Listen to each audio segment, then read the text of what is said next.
Dans cette vidéo, nous allons définir la notion de arcsinus. Donc voici la définition. Pour commencer, on va introduire une fonction f qui a x associe sinus de x et qui part de R et va dans R. On va introduire une nouvelle fonction phi, donc c'est quasiment la même fonction. C'est la fonction qui a x associé sinus de x, mais on va changer les intervalles. On va trouver deux intervalles i et j de sorte que la fonction phi soit bijective. Qu'est-ce que ça veut dire bijective? Ça veut dire que si je prends deux nombres différents dans l'intervalle i, eh bien je vais avoir deux images différentes dans l'intervalle j. Autrement dit, si je prends n'importe quel nombre dans l'intervalle j, il existe un unique antécédent dans l'intervalle i. Donc on va essayer de trouver un intervalle i et j qui fonctionne pour que la fonction phi soit bien bijective. Alors on va utiliser le cercle trigonométrique qui est juste en dessous. Je vous rappelle que sinus, c'est l'axe des ordonnées ici. On va prendre comme i l'intervalle moins pi sur 2, pi sur 2. Donc vous voyez, moins pi sur 2, pi sur 2. Si je calcule l'image de n'importe quel angle, ça se retrouvera entre moins 1 et 1. Et on voit bien que l'image de deux angles différents ici donnera deux images différentes. Autrement dit, si je prends un nombre quelconque dans l'intervalle bleu, entre moins 1 et 1, il existera un unique x, tel que le nombre en bleu sera égal du coup à sinus de x. Et ce x, il est unique puisqu'il est dans l'intervalle moins pi sur 2, pi sur 2. D'accord? Donc voilà. Donc là, on a bien une bijection.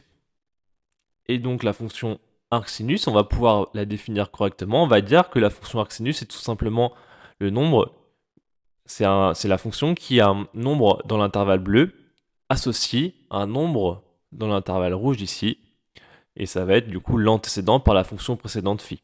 Donc c'est parti, on définit la fonction arcsinus par donc arcsinus, la fonction qui a x dans l'intervalle moins 1, donc l'intervalle en bleu, associe un nombre dans l'intervalle moins pi sur 2, qui est l'antécédent, donc phi moins 1, ça veut dire l'antécédent de x. Et l'antécédent, il est unique ici, puisque la fonction phi, on a vu, elle est bijective, d'accord? Donc du coup, il en existe un unique qui est dans l'intervalle moins pi sur 2, pi sur 2. Donc faisons un petit rappel brièvement. Soit x dans l'intervalle moins pi sur 2, donc l'intervalle en rouge. Si je calcule l'image de x, je vais le noter y, donc y égale sinus de x, donc y est sur l'intervalle bleu. Eh bien, je peux retrouver x à partir de y, d'accord? Pour trouver x, comme x est bien dans l'intervalle rouge, il est bien entre moins pi sur 2 et pi sur 2, eh bien, x, c'est en fait tout simplement l'arcsinus de y. Donc ça, c'est équivalent. Alors, on va faire un exemple pour illustrer la notion. Arcsinus d'un demi, comment on fait pour le calculer? Donc déjà, on se place sur l'axe des sinus, on regarde un demi, c'est où? Donc un demi, c'est ici. Et on cherche du coup le nombre qui est entre moins pi sur 2 et pi sur 2, et dont le sinus donne un demi. Et bien ce nombre-là, il est ici. D'accord? Là, on est bien entre moins pi sur 2 et pi sur 2, et c'est pi sur 6. D'accord? Le sinus de pi sur 6 donne bien un demi. Ainsi, arcsinus de 1 demi égale pi sur 6.